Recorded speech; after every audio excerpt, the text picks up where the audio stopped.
Welcome back to this latest episode of the top business interviews in Japan. My name is Greg Story. I'm the president of Dale Carnegie Tokyo Training, and my special guest today is Harmut Pannen, who is the CEO of KK Irisu, a 165-year-old company in Japan. That's fantastic history.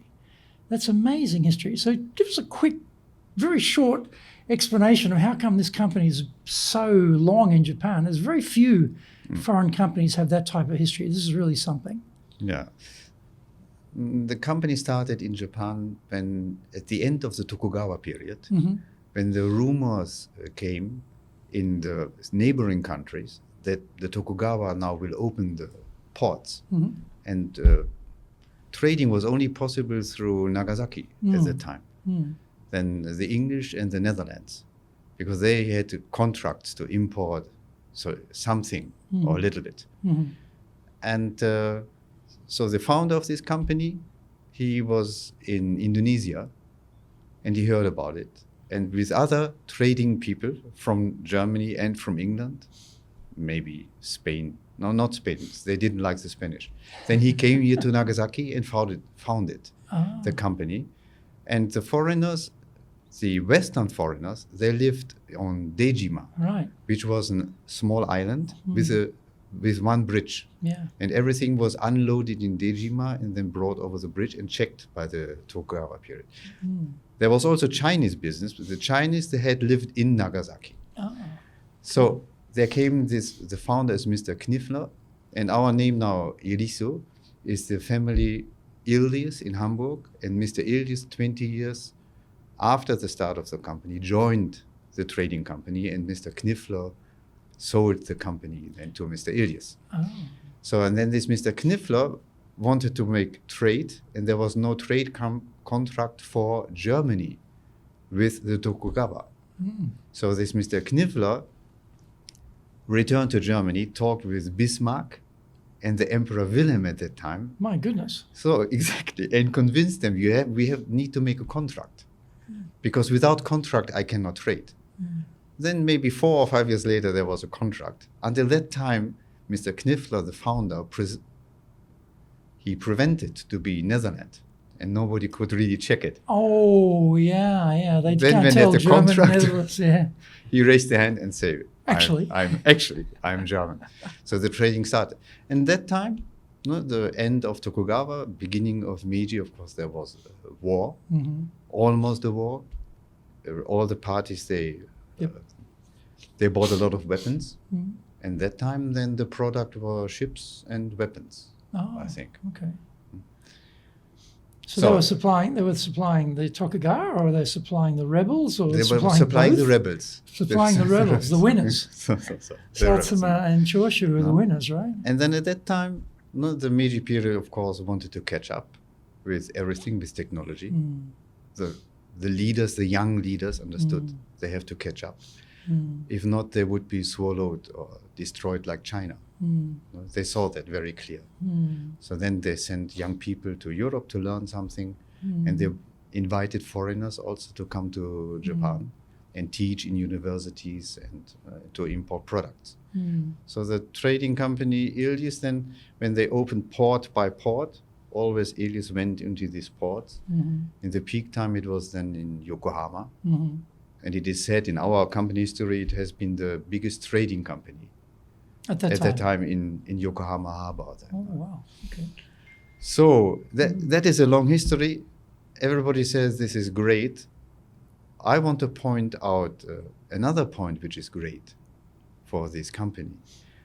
There was the big earthquake where everything was destroyed. This was 1923? No, the big earthquake, the Tokyo earthquake. Oh, recent one, 2011, you mean? No, the one 1900 something. That's 23. 23, the 1923 earthquake. Everything was destroyed, everything was flat. The First World War, Germany was the enemy of Japan. Everything was confiscated. In the Second World War, the Americans understood that Ilias had been trading with the Japanese government. Everything was confiscated.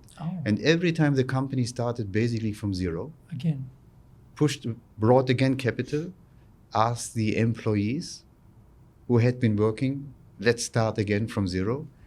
And always the loyal Japanese then came back and helped to build up the business again. That is the spirit, I say, this is the spirit of family-owned companies, that they don't give up. So now, after Second World War, it's not anymore only Japan, which is a rich industrial country and which can afford to buy industrial goods. Now it's all Asia, and the Irisu group itself has subsidiaries in China, in Indonesia, in Taiwan, in Hong Kong, and all Asian countries. So totally we are in the group 400 people. Our organization here, or all these organizations, are something between 40 and 60 people. So really middle-sized, small-sized companies. But it's amazing to continue since, you know, even pre-Meiji, you're still in Tokugawa, you know, Dejima, Nagasaki. I mean, I suppose at the 1st of April, 1868, they opened up all the ports, but you're already here, which is something because, you know, most foreigners who came at that point when the ports were open, but you probably had a really good understanding of the language, a good understanding of how things work here, contacts. So I'm sure that's probably why they could become such a major power in Yokohama from the very start, because they had a lot of infrastructure, I'm sure. But I love to hear stories like this. You know, I used to live in Osaka, up on the mountain on Mount Rokko, and I was up high, so you could look down straight over Osaka Bay, and I often in my mind imagine that the bay would be full of foreign ships, you know, and here are all these foreigners living in Kobe and trading, and, you know, I felt part of that history myself, just living there as a foreigner, you know. So fantastic. But how about yourself? How is it that, Harmut, you're here in Japan? How did you get into this company? How did you get to come to Japan? Give us a little bit of your background. No, this company is my third company in my life. Okay. I have been working 25 years for a machine tool maker, TRUMPF, laser maker.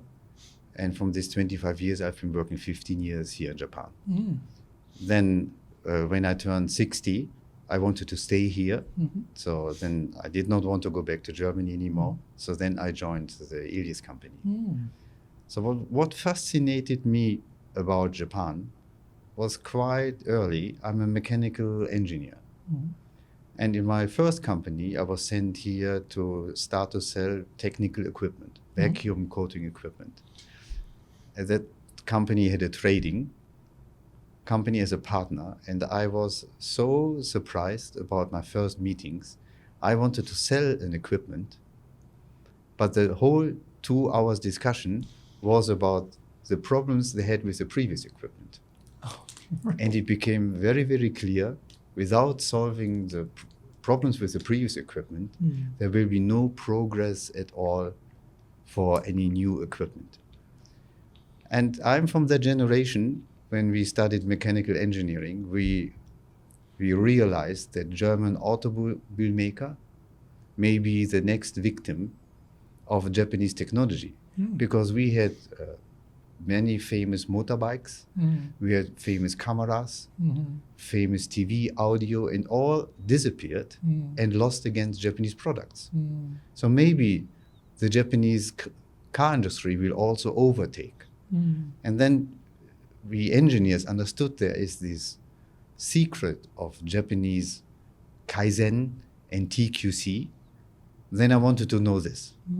So when I had this one meeting with the maintenance department, who showed me all the points. You were complaining about the previous supplier. No, in depth, yeah. So, and it's not complaining like, yeah.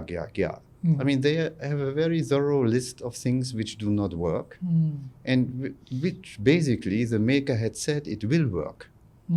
So, and it's not about the point like blaming, it's these mistakes or the deficits were hampering or avoiding that they could use the machine to the full specification.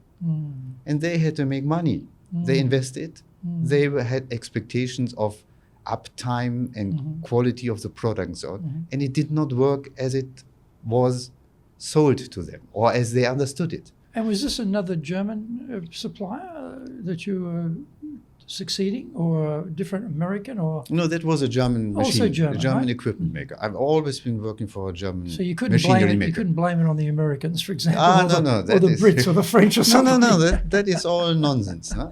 It is with the engineers who design and who should design very carefully. That is the one part. And the other part, it's also about the salesman who should explain the products to Japanese customers in the very correct way.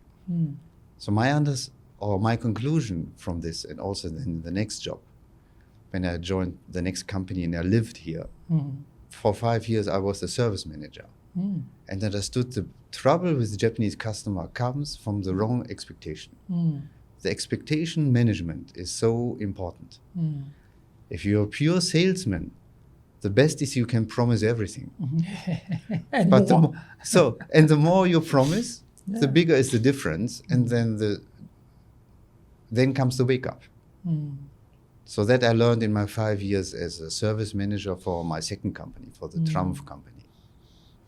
And you mentioned to me before we came on camera that you read the gentleman who ran Vela here in Japan very successfully, who was German, retired, went back to Germany, and then wrote a book about selling in Japan. Did you have that book at that time, or you didn't have anything? You just had to work it out yourself? Yeah, when I started to live in Japan, I had this book. You had this book, so it gave you some guidance. So and it gave me a guidance about, say, Japanese companies, the structure in the company, and about sales, about everything, all this experience.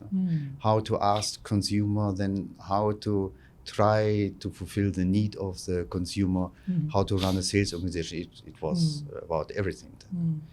Then when I joined the TRUMPF organization in Japan, it was only 20, 25 people. It was really small.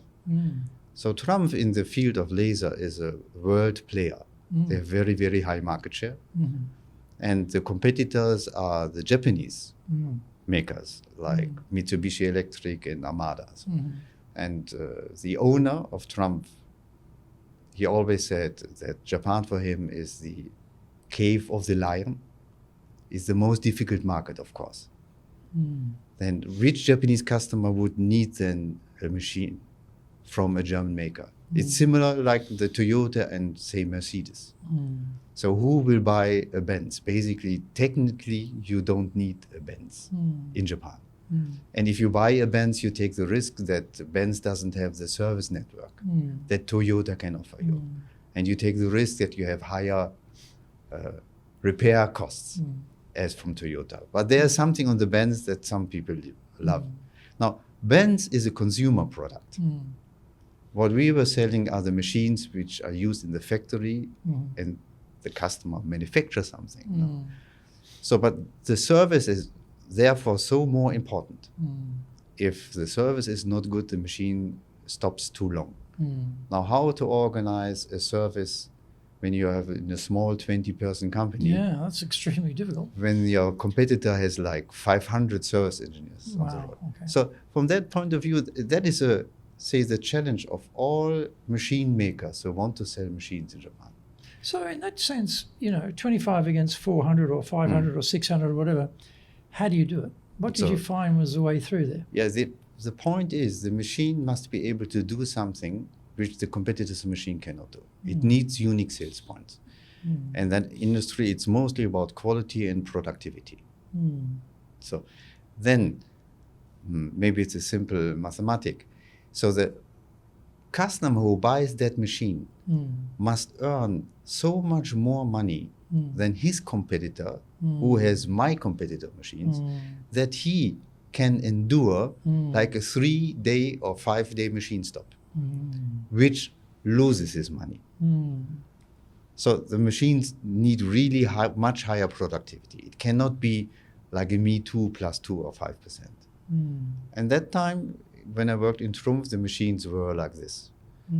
So then the other point is, if you're 20, they are 400. How to sell, which customers to visit?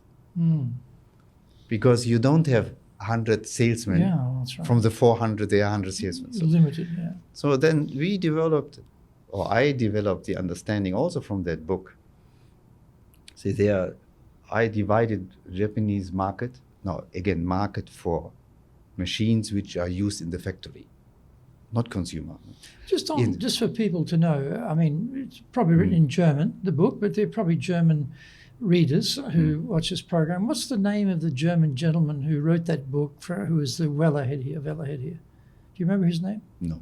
That's okay. I have to look it up. That's okay. I will send it. But it's there can't be too many books in too many languages anyway on selling in Japan, as we discussed earlier. Yes, before I wrote my book on Japan Sales Mastery, the previous book had been written 30 years ago. The Japan Negotiator was called, and so then there was nothing for a very long time. So it's not like there's tons and tons of books on this subject. There's very, very few. So if he's written something in German that's very, very good, I'm sure people can find it. But I just thought if you knew it would be good. It doesn't matter. Let's continue. It's about this German.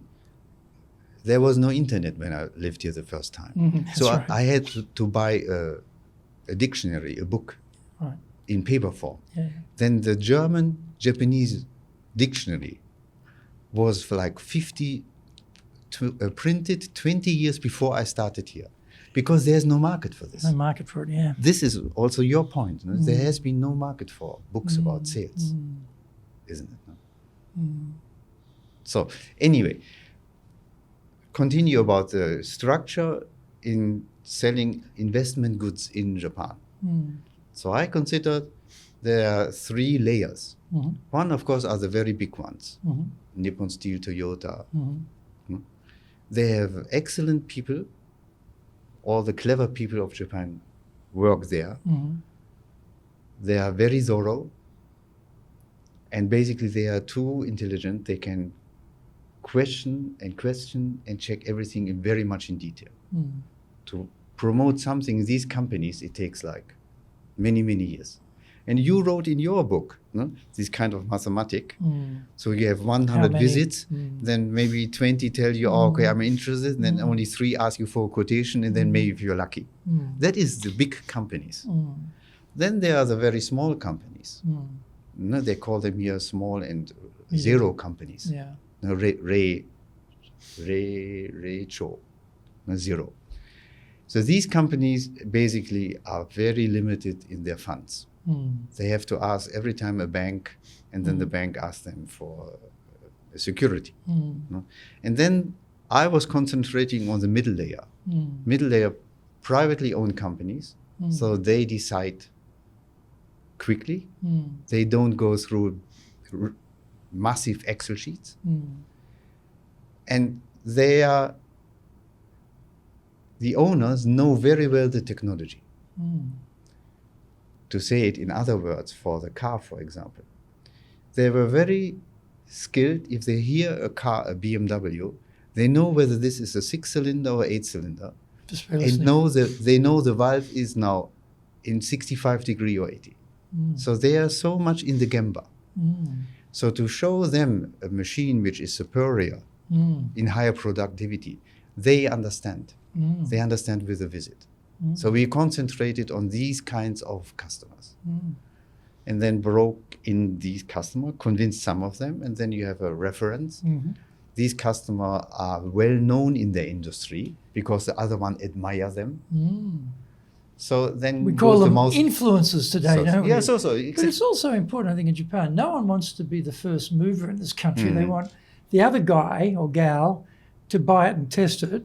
And then they sit back and they watch, it's working, it's okay, then I can follow. Yeah, this is the general perception that we have. No? For example, in automobile, it's often said, when Toyota qualifies a process, then the others will follow. It's a little bit old school, it's not so much anymore. Not anymore. But in this middle layer, the one who have the money and they smell how they can earn, then they will decide very fast. They want to be ahead. So now how to find these people who have the courage to go ahead? I can only say you have to be, I was lucky to meet Japanese people who were courageous to follow this idea.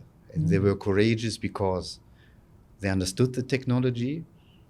And my task was then only the trust building. Mm. Trust building to the Japanese middle management and trust building to the customers. So how, we talk about trust building, how do you do that? Because, you're a foreign company. Okay, you've been here since Tokugawa Jidai, who cares? What he can do for me now? I had this other machine from Germany, nothing was working the way we expected. You reckon you can do it? How did you build that trust? No. It's difficult to build the trust for all the expats who come here and just stay for 3 years and then disappear. Yeah. That was also written in the book, and I think that is very true. If they want to change something, create change management, and the Japanese do not want to follow, they just bow the head and wait until the 3 years are over. So I never committed. I did not tell them that I will stay here forever. No. I came here with a 5 years contract. And you've been here how many years now? No, in Japan, 25. 25, right. So it ended up with this, but now how to build the trust? Because I came from the service side. When I worked the first 5 years, I worked under a Japanese president as the foreigner who was a director. And he gave me all the difficult problems. He gave me all the problems where he had sold with 2 big words and it did not work as he has sold it. And with these customers, I have tried then at least to bring it near to the point what was promised.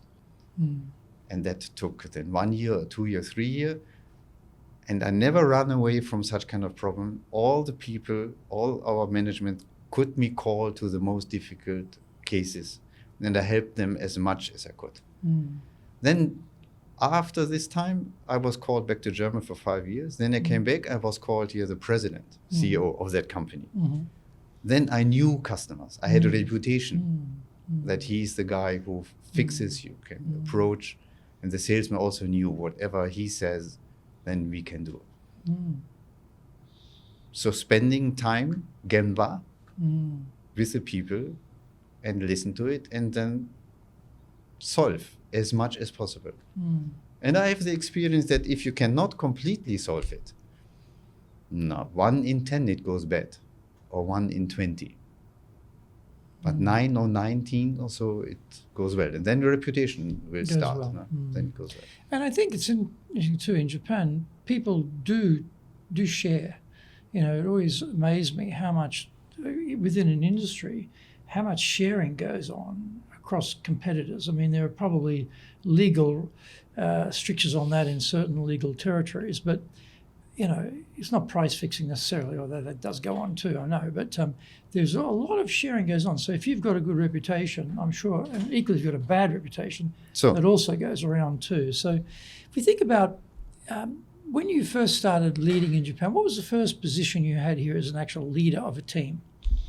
Yeah. No, when your first occasion? First occasion was I was a Japanese director. Right. Under a Japanese president. So you had a team of people you were leading. Yeah, and I was leading then the service engineers. The service section, right? The service section. So starting from that point, when you come and you're a foreigner, Japanese team members, you've got to lead them. What things did you find were the same? What were different? What was easy? What was challenging about leading that team? No. The difficulty is to read the mind of these Japanese people, isn't it? No? It starts from their language, and they have this culture not to express everything and debating. First step is to avoid debating. So when we need to do something, they say too easily yes. Then how to judge this yes? And then what to do if this yes is not fulfilled. So I'm a relatively patient person, so there's always a second chance if it cannot be done, and then let's look for the root cause and then say another promise or another agreement how we will do it. And that took me some time. Well, I think we express an idea or a concept or a suggestion or an approach, and we think, well, I've expressed that, so good. And then 4 weeks later, what's happened about X project? Nothing's happened about X project. What? I told you, you know. Then you realise either they didn't understand, they don't like it, they disagree with it, or they're too busy, or there's something, and then you've got to go back. But I think one thing I've learned here is checking up. Don't just think because you've expressed it and they've said yes that something's going to happen. You just better keep it. And the problem is, and I had this problem, I express it, I'm a busy guy. I move on to the next thing, you know. And you forget about the thing. You've got to actually put in your diary, check back, because otherwise weeks go by and you're like no progress, so you lose time. What about in terms of getting people engaged to follow you as a leader? You're a foreigner. You're running the service section for the company, but how did you get the Japanese team members behind you as the leader? What worked for you in getting teams engaged to follow you, this company and the other companies you've been leading in here? Yeah, one is I'm the interface with headquarters. So I always can bring information from headquarters. So if information are just instructions from the headquarters what to do, that is not good enough. Things which do not work must be clearly expressed in headquarters. They don't work. Then headquarters should bring a solution. Then if headquarters does not bring a solution, then I felt always my task is to convince headquarters to stop to command this nonsense, things which don't work. So this kind of dialogue, I was quite open. So they knew then when I come back with some instruction or solution, that this is no serious, and people in headquarters are behind this. So then they started to follow me after having brought some solution, excusable solution, which helped them with their customer or which helped the Japanese customer. That, say, is the easy part. The difficult part is if we then have members in such kind of Japanese group who boycott, who have not enough qualification, and who are then unmanageable, then how to choose and how to take these people then out of the organization. So what I then tried, I also did this when I was manager in England and in Germany, always thinking second chance. If he is not qualified, if he can't do, maybe in the organization there's another job he can do. Find a right spot for that person. So then move the person. Of course, the other 9, they will see that the one person was moved, and they know. So this also motivates them even to be more engaged. And worst case, then you have to try to get them out. And a lot of people watching this, listening to this podcast episode will be thinking to themselves, Japan, it's not so easy to get people out. You know, the reason of incompetence doesn't stand up in courts here. If you argue this person was sacked from the company because they're incompetent, judges in Japan don't accept that as a legitimate reason. You have to find a job that's this person is suitable for. You can't sack them. So I think it's changing now because we've actually got the opposite problem. We've got not enough people and a huge demand for people. So in a way, maybe it's easy to get people out today because they have got lots of options. I had lunch with head of a luxury business here, and he was telling me that, you know, he's had a lot of people leave the business and it's a nightmare to replace them. And they can leave so easily now because they know they can get another job. So I guess today, getting them out, ironically, may be easier because they got lots of options. But back in the day when you're talking about, you know, getting them out, that was lifetime employment, no mid-career hire, much harder to move people. So how did you move them out? Yeah, you see, at that time, so 30 years ago, the peer pressure worked very strongly. No? Now what we would use, the way I would recommend, and we are doing here, we draw with such underperformers, we draw a recovery plan and then closely monitor the recovery plan. And then in most cases, they realize that they even cannot fulfill the recovery plan. And then they take a consequence. That is the way. How it goes. But it has to be addressed against that person. It has to be that the other persons who work hard know if underperform, they understand underperformance will be addressed. And then the motivation is good, and then they follow. Now, the starting point is how to create this leadership to bring the people behind you. So from that point of view, say, disregarding or ignoring the legal background of that is completely worldwide standard, isn't it? That is nothing special. Nothing special. Just the way, say, how to do it, and to be a little bit, to do it subtle and fair, then it works. The Japanese methodology is neither subtle nor fair. I mean, the classic is they put them in a basement with a desk and no phone, no work, and torture them. Yeah, that is the old way. You can't do that. That's the old Japanese way, right? I'm saying your term of being fair. The traditional Japanese method, you can't say that's fair. It's a brutal system of just torturing people till they quit. That's how they used to do it. I think they've got the irony today of people actually got more mobility, so they'll just quit and they go and get another job. And that would be now at that time also, it was dangerous for foreign companies, because already at that time, any court will protect the poor Japanese guy who is abused by the foreign company. So, what about getting ideas from people? Because, you come from outside of Japan, you're plugged into the headquarters, you get a lot of information coming to you about what's going on global, what senior management's thinking back at headquarters, you're plugged in.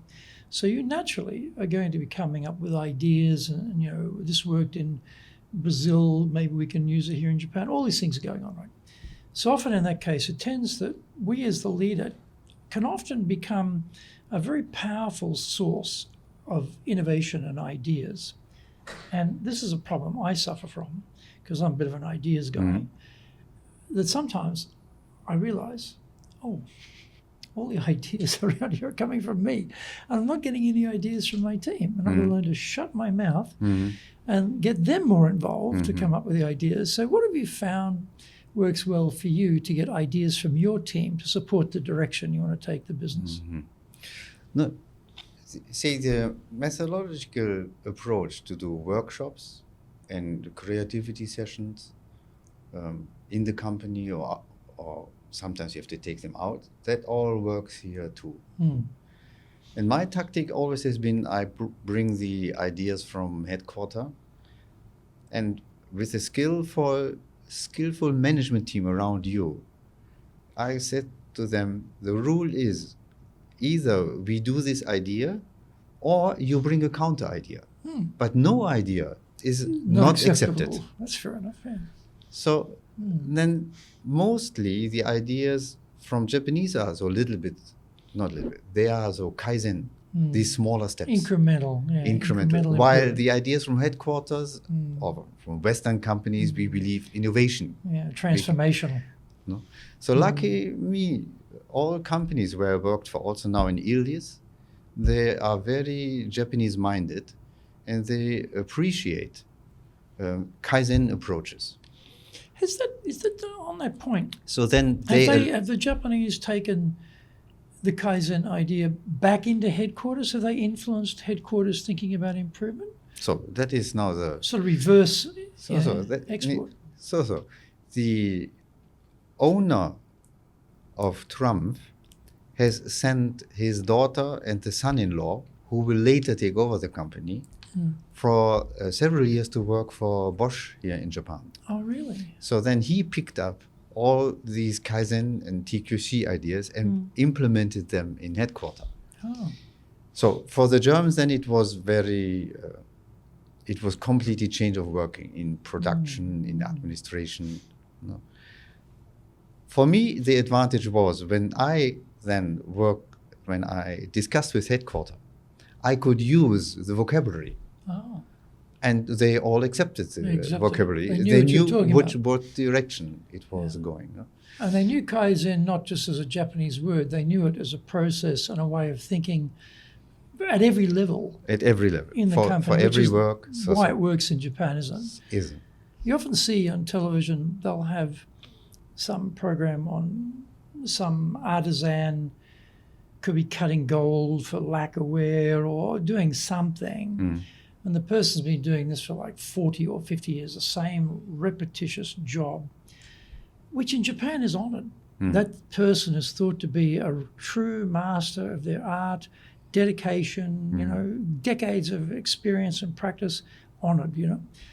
Maybe in Germany you have this type of idea too, I'm guessing, in terms of craftsmanship, artisans, this type of thing. But modern countries like Australia, where I come from, I'm going to say America too, probably not so much. You know, we're too young. We don't have that experience. You know, but I think in that sense, probably Europe and Japan has probably got a lot more similarity than maybe newer countries like Australia and America. Yeah, I especially can say for Germany. No? We have this training system. So 16-year-old guy for 3 years, he's learning his skill. No? And I'm in the machine tool industry. When you see Germans then in the factory, how to manufacture their parts or how to assemble the parts, it's very similar what they do here. With a lot of dedication, with a lot of hand touch, which they need to learn over the years. It's not learned in a 1 week weekend class. Read the book. So.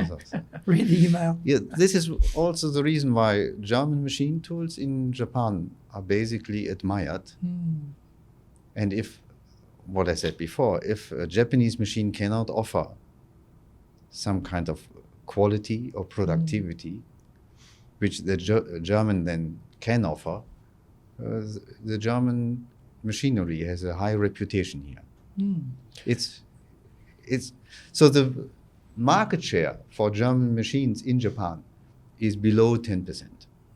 So it's for Japanese it looks like a niche market. No? It's not the major market. If you look at the automobile industry, total all German automobile brands, they maybe have 10% market share. So everybody is like 2-3%. So for German machines, it's the same. And what about, you mentioned that, you know, the Kaizen aspect of people can come up with Kaizen style ideas. Did you find any way to go beyond that, to look for opportunities to have people come up with something a bit bigger in scope or more creative or more innovative?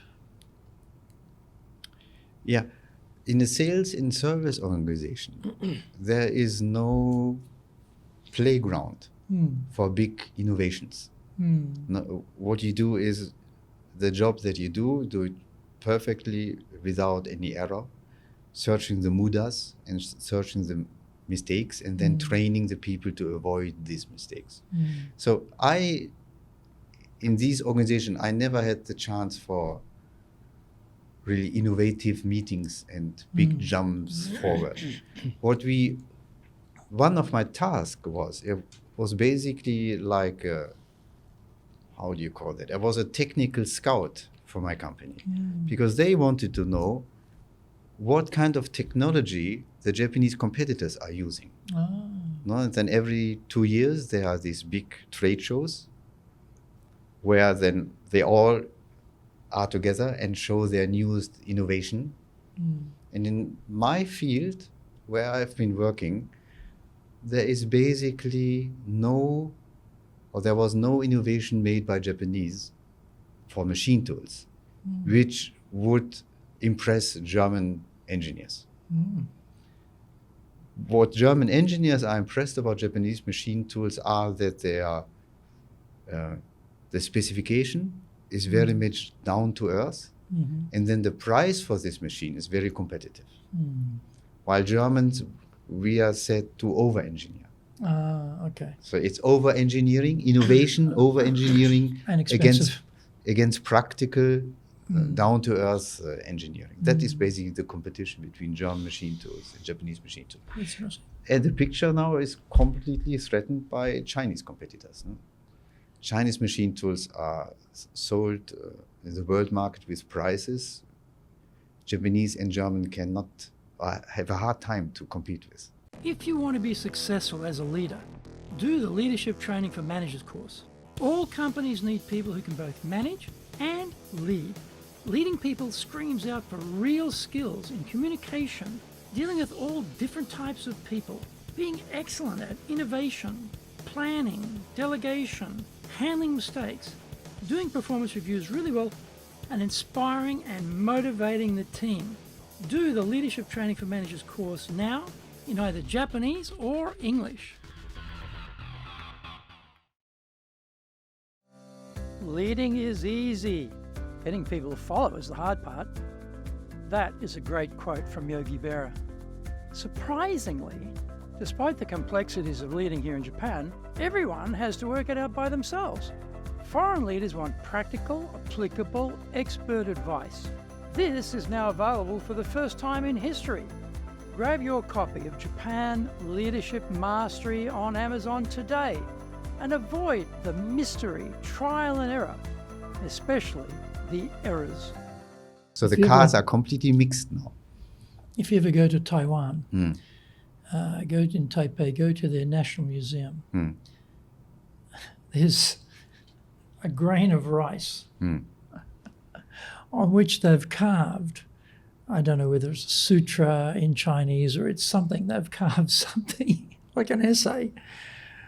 And they've got a big magnifying glass so you can see it. See this, no? And this is like going back to sort of, I don't know how many hundreds of years ago in China we're talking about now. But you look at that period of time, you think, my God, those Chinese are so advanced technically. They had gunpowder, they had, drawing water. They had so many scientific advances just coming out from China. They weren't importing it from anywhere.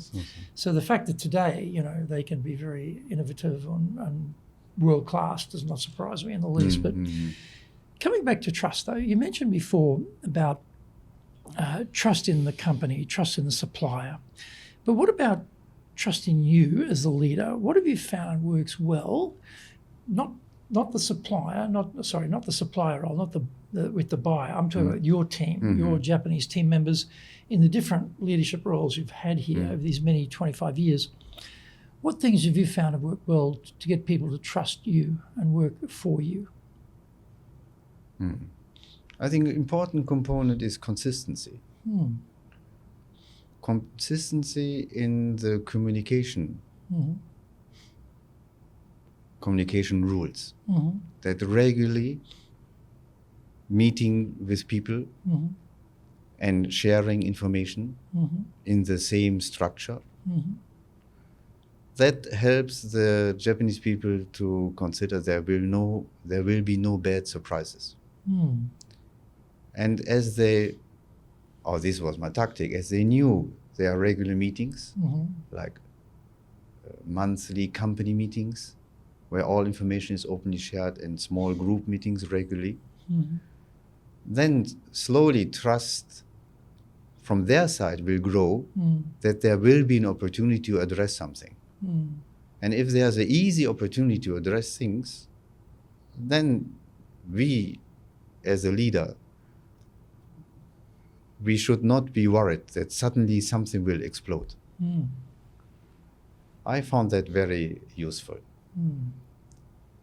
And another element that maybe that is a little bit old school, is not so much more, is stay with them together until the end. Meaning the end, if there's a meeting with customer and there's some entertainment setai, or on a company meeting, to stay with them until the last meeting, to show them that you're approachable. And keeping word. And I guess, when you've got a very small team, you're basically living together at work, But when you've got a bigger team, and you're the president of the company, right? You're president of this company, you've got layers, you've got direct reports. And so often, how do we build the trust with the people, the youngest, newest, most junior person, how do we build trust with them? Because we might see them in the hallway. Don't necessarily, get to talk to them very much because we're busy, they're busy. How do you build trust throughout the organization? No? You have to cascade it down, no? And that is then difficult. Mm. And one of my rule was, I need a very reliable management level below me, that I'm sure that they transport the same message into their groups. And how do you know that's actually happening? This is always, because at the theoretical level, I think I've told them, I think they understand, and they should be passing that on. But often in Japan, it depends on the size of the company too, but in many companies, I liken middle management to this building. We've got a concrete floor below us. We've got a concrete floor above us in this building, this beautiful building, and new offices here. And the middle management, they're like a big sponge on the top. They get all the sponge stuff coming to them, information from above, but then there's solid concrete underneath, and nothing goes down, and it sort of stops with them. They love to know what's going on, but they don't want to share it. So we think, sitting at the top, it's cascading down, it's filtering down. The people at the bottom find out, they know what's going on, because my middle management is telling them. Often they're not telling them. That is really difficult. I agree with you. So my way to do is, as we are a sales organization, that I'm joining some key projects or some key customers. And then I'm visiting them. And then the younger salesmen come with, and the younger salesmen are asked to give presentation or to discuss something. Then after this, or before this, we go together in the train, or we go together with dinner with the customer. So it's like sampling to see whether these younger guys really understand or could soak in what we try to do and what we try to cascade. So I speak like you do, I speak Japanese. So then when they discuss with the Japanese with each other, then I also can hear what is happening there. So this is my sample testing. Yeah, I was interviewing Koji Endo from a company called Kai Group recently, who make cutting implements, knives, etc. He's the third generation of his family, not as long as your company, by the way, but third generation. They've only, I think he said 1908, I think, or 1904, I can't remember about, 1908, so quite young compared to your company. But he was saying, though, that in his company, every week, and they've got something like 600 people, he gets a weekly report, 150 characters, and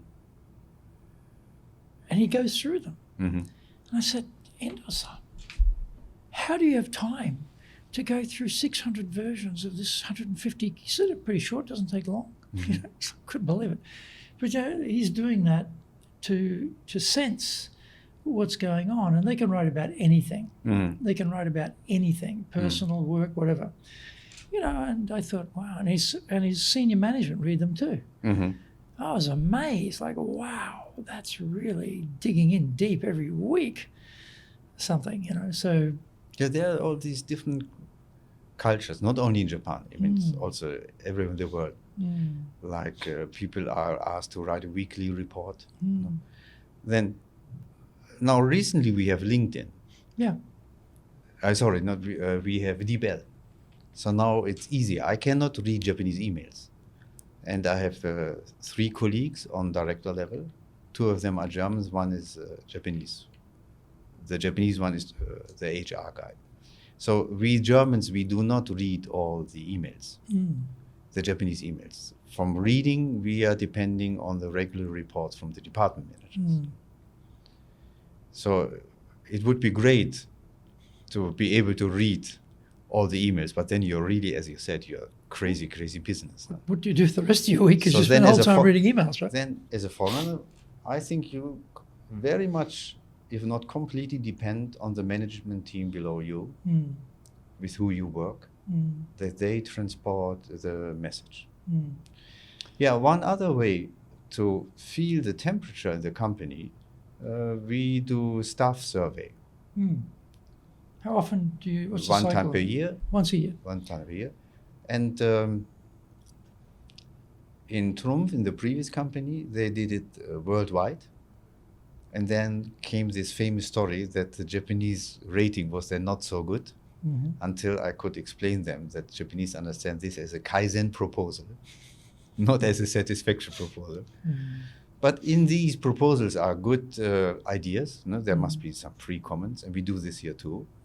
And then we pick up the comments and work them through to increase the satisfaction and to increase the enthusiasm to The work thing in our about company. the surveys, this is, I think just about every company I've ever spoken to about these engagement surveys or client, employee satisfaction surveys, they all say the same thing, global results, Brazil, India off the chart, and then APAC lower, and then bottom of APAC are Japan, and therefore the assumption is, geez, Harmut's doing a bad job in Japan because look at these results. He's obviously not a very good leader.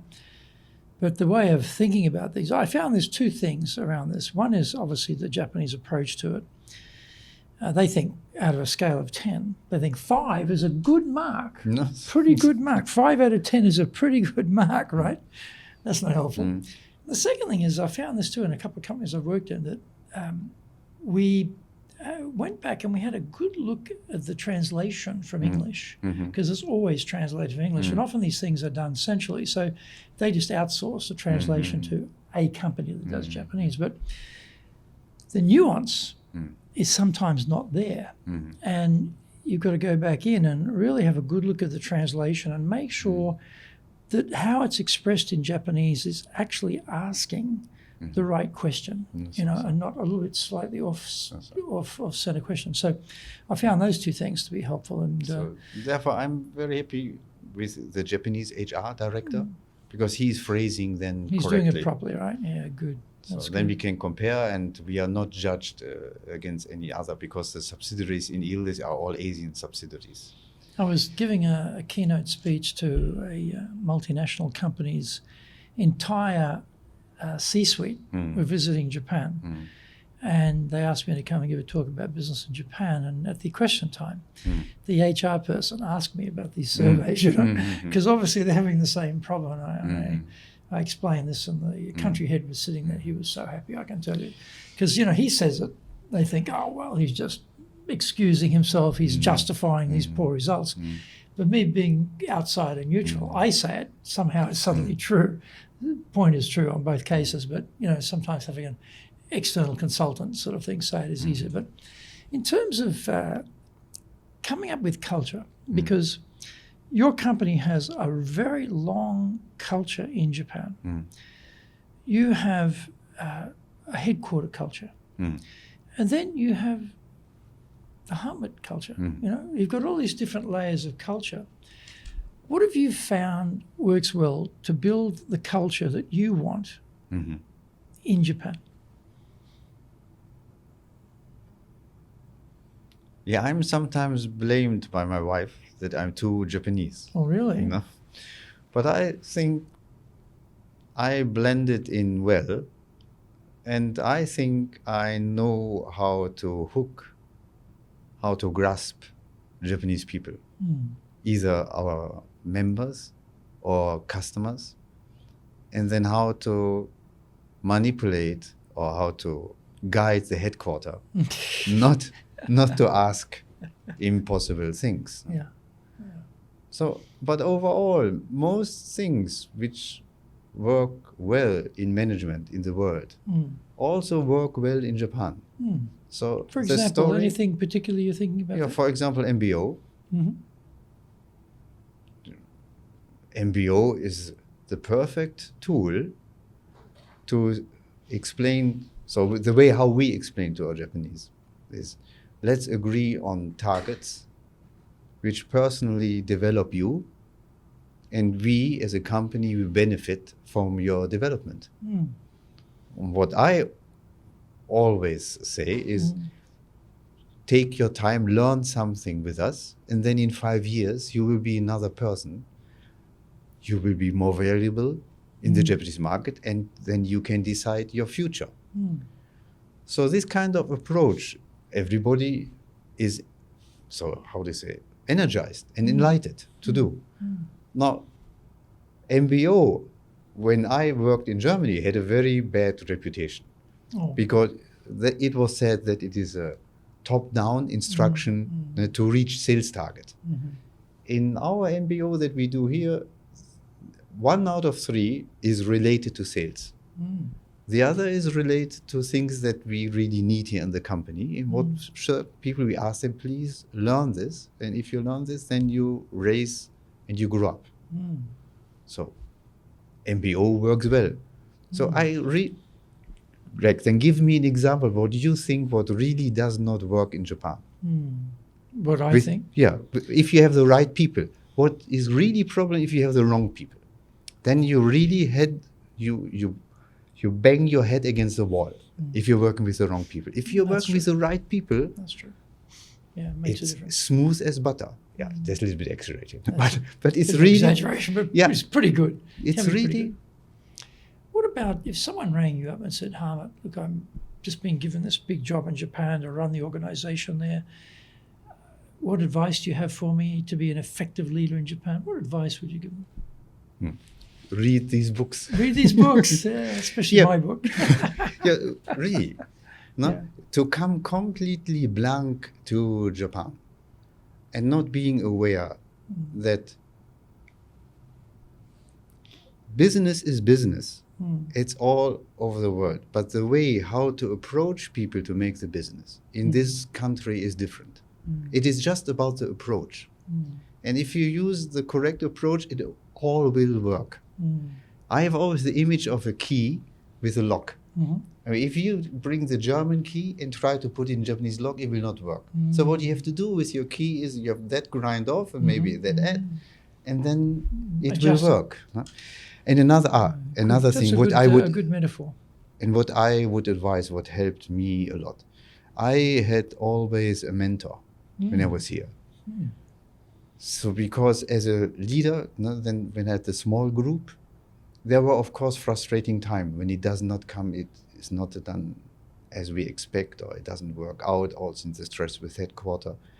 Then my mentor was a German who lived here very long as a consultant. He ran a consulting company.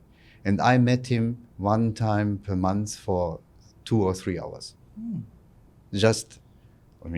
I did not cry, but opened my heart. And then he said, you are not alone with this. This is the mechanism. Now adjust this one. Later, I had a mentor who was from Mitsubishi Bank, who had been HR in London very long time. And in his London time, he saw Deutsche Bank with Stanley Morgan, all this. He knew how Germans headquarter people are thinking. And then I met him then also monthly or bi-monthly. Then he also came to the company. He met then the Japanese in our company. And he pointed to me out that about the things which do not work, where I was frustrated. He said, this guy is not a good guy. That is the reason. It's not you. It's not how you speak with them. It's not your philosophy. It's not your approach. This is really him.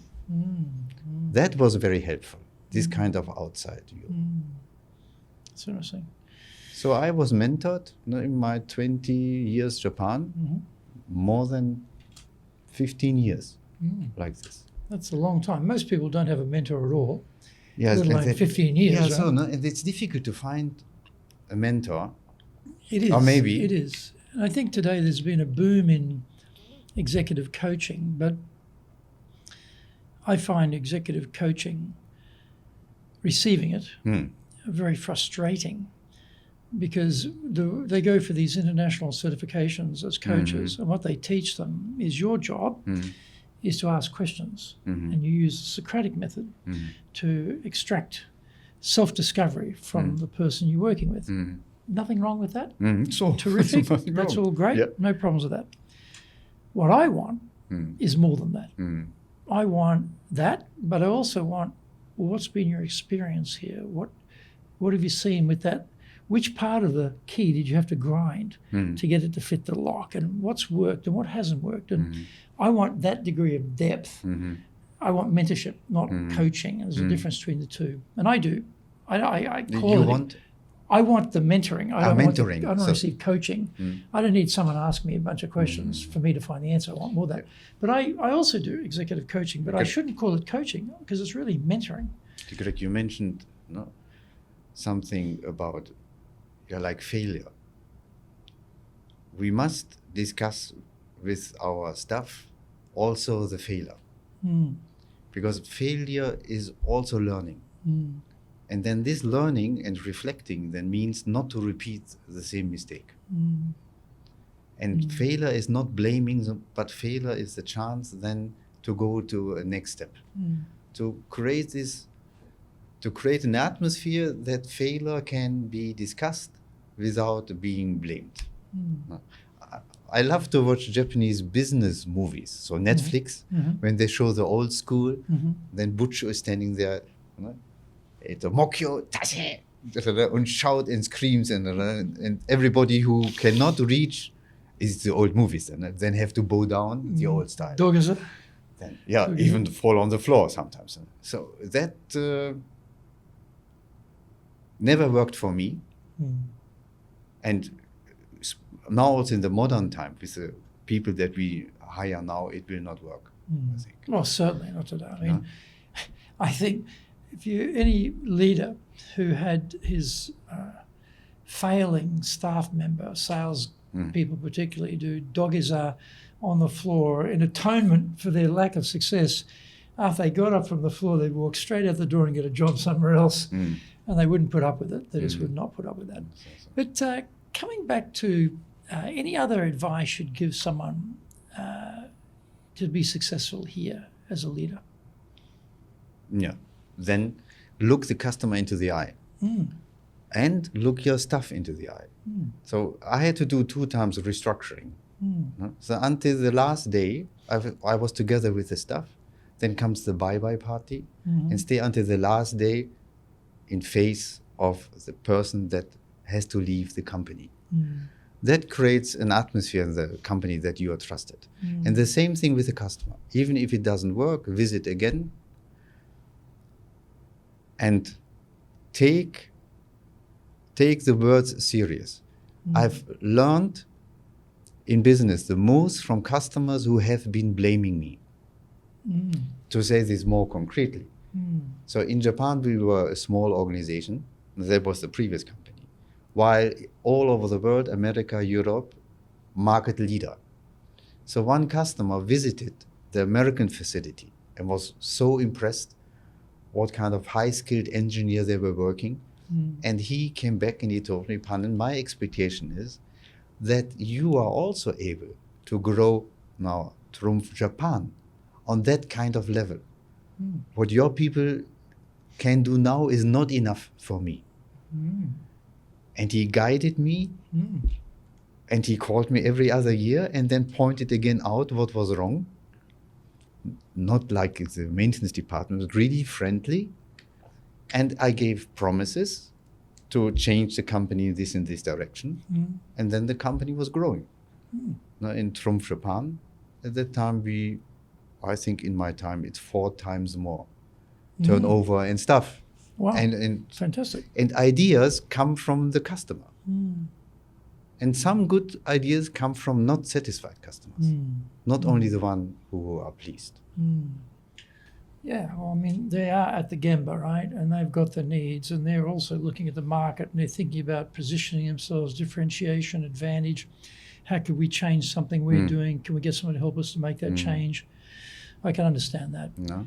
What and about now working in the trading company since 5 years, it's more difficult than working for the manufacturer. Because it's more wiser.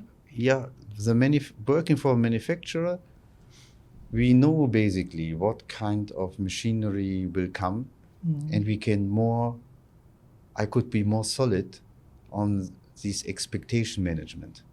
Now we are a trading company, we buy from machine makers, but the explanation that I hear from the machine makers is basically sales talk. It's the salesman who tries to sell me the machine that I sell the machine in the market. Yeah. That's very different than speaking with the real people who designed and so on. Right. See. So I can only say, thanks God, when I started here in Irisu, in the trading company, I already had 20 years business under the belt. If that would have been the first job, that would have been much more difficult. No? Again, this expectation management, how to explain and what they will receive, and then keep this in line. That, if that is not mastered, then no success, sustainable success is possible, or the other way around. No? What would be your definition of leadership? How would you define it? Now I'm German. English is not my first language. Okay. Leadership. There's a leader and there's a ship. So what do you need in a ship? You can't do it alone. And you need everybody. You need the people who take the risk, climb the mast. You need the people who can navigate, and the people who can do simple work, and they all must be synchronized. For me, leadership is synchronizing such kind of team for the task to do. Of course, guiding the direction, this is then the leader. But without a team, you can talk about leading forever, you will crash. How to build that team for that direction. And the direction for us in business is, of course, business success, profitability, growing the company, that then our members can start as a young person in the company and can retire successful, having grown up a family and so on. So that, I think, is leadership. Thank you. I'm going to make note to everyone that Harmut came off his bicycle a couple of days ago, was it? He's got a very serious shoulder injury. So despite that, you still agreed to continue with the interview. So I really appreciate that. You're very welcome. You're going above and beyond Thank you. to do that for us. So thank you very much. It was a pleasure talking with you. Thank you. So please. Finally, I met you after having read your book. Thank you for the new book. Thank you. I'm going to give you my new one on leadership. Yes. You've got the one on sales there. So this will be the second one. I've got one more. So soon you can have all three. Okay, thank you very much. So please join us again for our next episode of Japan's top business interviews.